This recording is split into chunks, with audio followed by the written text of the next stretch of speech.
Saya sedang bertarung untuk mendapat kelulusan pindaan perlembagaan warga negara. Saya tahu ramai yang mohon, tunggu 7 tahun, 10 tahun, 15 tahun tak dapat jawapan. Kadang-kadang tunggu 15 tahun hanya untuk dapat jawapan, duka cita permohonan ditolak. Apa jadi anak tu? Persekolahan dia tak ada dokumen diri. Kalau sakit pergi hospital, kena bayar macam warga asing. Dan mereka rakyat negara kita. Kadang-kadang bukan kesilapan mereka. Kesilapan siapa? Kesilapan parent. Sebab apa? Belum lagi ada sijil perkahwinan dan akad nikah yang sah, anak lahir dulu. Dan mereka dianggap children born out of wedlock. Dan kita tak boleh daftar mereka sebagai warga negara. Mereka cuma didaftar sijil lahir di sini. Tapi kalau warga negara mengikut undang-undang tak boleh dinamakan sebagai warga negara. Saya nak betulkan keadaan ini. Kadang-kadang ada anak dijumpai di jalan, di tong sampah. Kita tak tahu identiti dia. Kadang-kadang anak yang ditinggal di rumah jagaan. Apa jadi kepada status mereka? Dan jumlahnya ramai. Malaysia sekarang ni Malaysia Madani. Madani maknanya nilai. Nilai artinya ihsan, kasih sayang. Ini. Sebab itu, bila saya masuk 5 Disember 2022, saya panggil pegawai saya. Saya kata hala tujunya, saya nak selesaikan masalah kewarganegaraan, saya nak tegakkan keadilan, saya nak bantu masa depan anak-anak yang tak bersalah. Dan sehingga hari ini, saya telah membuat keputusan 17,000 permohonan kewarganegaraan. Semuanya mengikut lunas undang-undang, jalur undang-undang. Ini penting bagi menepis serangan yang mengatakan bahawa sekarang ni Kajak Madani, KDN, lulus warga negara, 1 juta orang daripada China masuk, tak keluar, semua dapat warga negara. Ada yang percaya? Ada yang percaya? Nak kelulusan warga negara ni ada dokumentasinya. Sahkan warga negara, nak dapat sijil lahir pun nak kena ada dokumen. Apa dokumen dia? IC mak, IC bapa. Apa dokumen lagi? Masa mak mengandung, mak pergi buat pemeriksaan perut. Ada rekad tu. Panggil kad apa? Buku pink. Ingat lagi? Ingat lagi kau? Buku apa? Itu wajib tu ada. Wajib ada.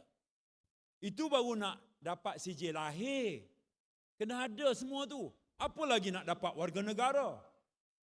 Dia bukan dengan Saifuddin Menteri, panggil Ketua Setiausaha Kementerian, pengurusi kuasa kewarganegaraan, yang ini 1 juta warga Cina, tolong bagi. Macam itu. Ada yang percaya. Jangan terkejut. Yang percaya ni bukan orang yang tak mengaji, orang mengaji. Begitu maksud saya bila tak ada keupayaan menapis. Tak fikir langsung. Ini maksud saya. Ya, kerana itu saya nak lakukan benda yang betul. Benda yang betul adalah beri peluang, beri pembelaan kepada anak-anak ini. Anak yang lahir di luar ikatan perkahwinan, anak jagaan, anak angkat. Yang paling penting pindaan minggu depan jika disokong 2/3 148 ahli parlimen ialah ibu warga negara Malaysia, jodohnya orang luar negara. Ibu orang Malaysia, orang Johor, orang Perak, orang Penang, orang Kedah, orang Kelantan. Suami orang Amerika, orang Australia, orang England. Anak lahir di Dallas, lahir di San Francisco. Anak lahir di Berlin. Anak lahir di Hull, di Liverpool. Semua ni. Mengikut undang-undang negara kita, Perlembagaan Persekutuan, anak yang lahir di luar negara, mak orang Malaysia, bapa orang luar, anak itu ikut warga negara bapa. Perlembagaan Persekutuan, perkara 14(1)B. Jadi mak ni kata, bukankah Perlembagaan Persekutuan perkara 8/2, lelaki wanita sama hak? Kenapa boleh anak ini tak dapat warga negara ikut mak? Kenapa mesti ikut bapa? Perlembagaan Persekutuan. Dan ini kerajaan madani. Perlembagaan dan undang-undang itu bukan statik, dinamik. Sebab itu kita kata baik, kita pertimbang untuk pindah. Iaitu ibu warga negara Malaysia, bapa warga negara luar. Perlembagaan yang akan kita pindah ini, perkara 14.1b itu adalah memasukkan pindaan bahawa anak ini juga akan menjadi warga negara Malaysia. Ini yang kita nak buat. Yang kita nak buat. Ya. Tapi perlembagaan juga tak iktiraf dua warga negara. Anak ini warga negara bapa, warga negara Amerika.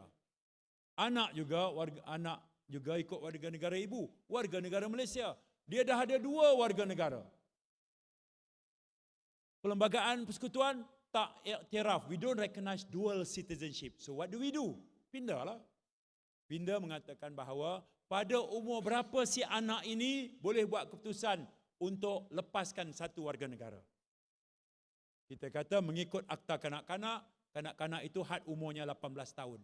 Jadi kita kata pindaan yang kita nak masukkan ialah pada umur 18 tahun anak itu boleh buat keputusan memilih satu. Itu pindaan-pindaan yang kita nak buat. Ya, antaranya lah. Saya harap kalau proses itu mendapat sokongan 148, barulah pindaan yang mengatakan anak lahir luar negara itu boleh menjabat warga negara Malaysia secara automatik. Kalau tidak, mereka masih boleh dapat warga negara, tapi bukan automatik. Mereka kena menulis kepada kementerian dan Menteri Dalam Negeri yang kena buat keputusan lulus atau tidak. Itu aja beza dia.